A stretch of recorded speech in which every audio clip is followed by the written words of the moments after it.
yesterday, the new Labour government successfully voted to cut winter fuel payments for all but the poorest of pensioners by a majority vote of 120. The decision to remove these payments from more than 10 million people was originally going to be made without holding a vote, but Labour U-turned on this after facing a backlash from both outside and within their own party. So there were 53 Labour MPs that abstained from the vote. The media are currently trying to figure out how many of these were abstaining on purpose to try and make a point of some sort versus how many of them were abstaining due to like the usual scheduling conflicts. But there was one Labour MP who did attend to vote specifically against the change, John Trickett. In his statement shared on Twitter, John shared his disappointment in the vote, sharing that pensioner poverty has risen to 18% under Tory rule, saying that our country is richer than it's ever been, but the wealth is not being shared fairly. Now, Wheelie, I know in John's statement, he referred to the obscene profiteering of energy companies in the UK, but the Labour government have said that keeping this means-tested approach for the payments and the promise of this increase in pension credits that's going to come sometime later in the term is a way to protect those in need. What are you thinking? What are you feeling about it?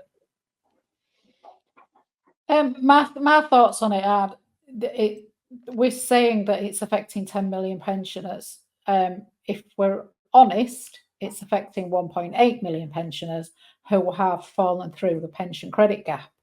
Mm-hmm.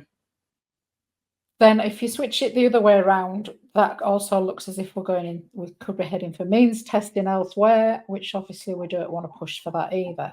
Mm-hmm.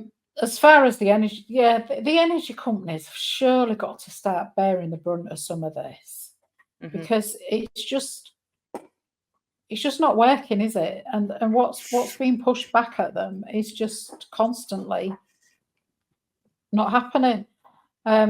And we've said all along, haven't we, before Labour even got in, that the only way to deal with a lot of these things is the wealth tax.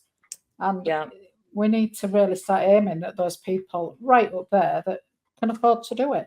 And that was one of his strong points was, we were going to hit the people who are going to hit the hardest are the people that won't feel it. Mm-hmm. Mm-hmm. And it's gone the other way.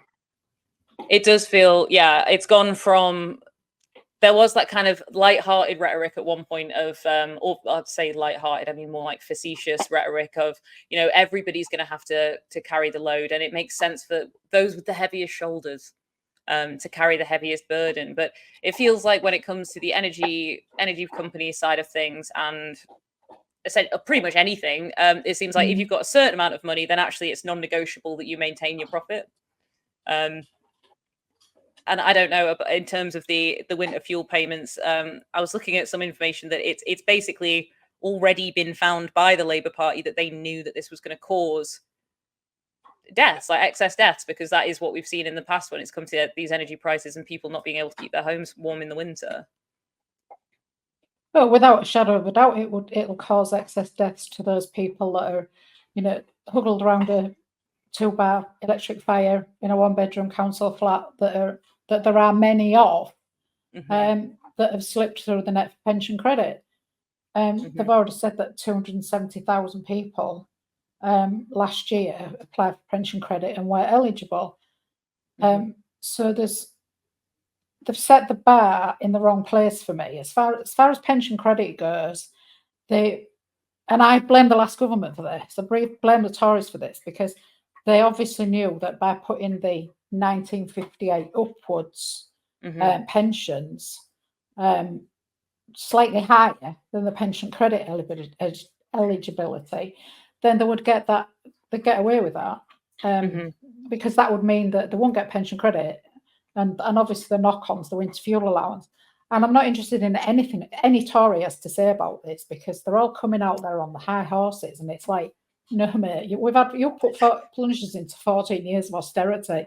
You cannot now turn around and say that these are the bad guys because they're having to do this because of you.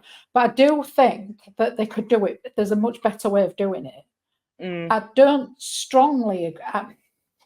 I also have this issue, and if you've seen any of my posts recently, that they are pushing out onto the mainstream television this morning and places like that. They looking like they're in rather palatial piles, sat there saying that and they're no doubt been Tory voters in the past, and possibly vote Leave as well. So it's kind of, and I also kind of think these are the same people that will be screaming they won't be screaming because they'll be dead, but when their families are having to pay inheritance tax. Harsh but true. When the families are having to pay inheritance tax, it's like, look after yourself while you're here. I mean, we say this to my mother all the time. While you're here, live as comfortably as you can. Don't think about us. We're not interested in it. So to me, they need to sort that. They need to do that a bit. But the ones that are just sort of that 20p, because there is literally people 20 pence more above the eligibility that are missing out on both pension credit and the winter fuel allowance. So pension credit's worth £89 a week.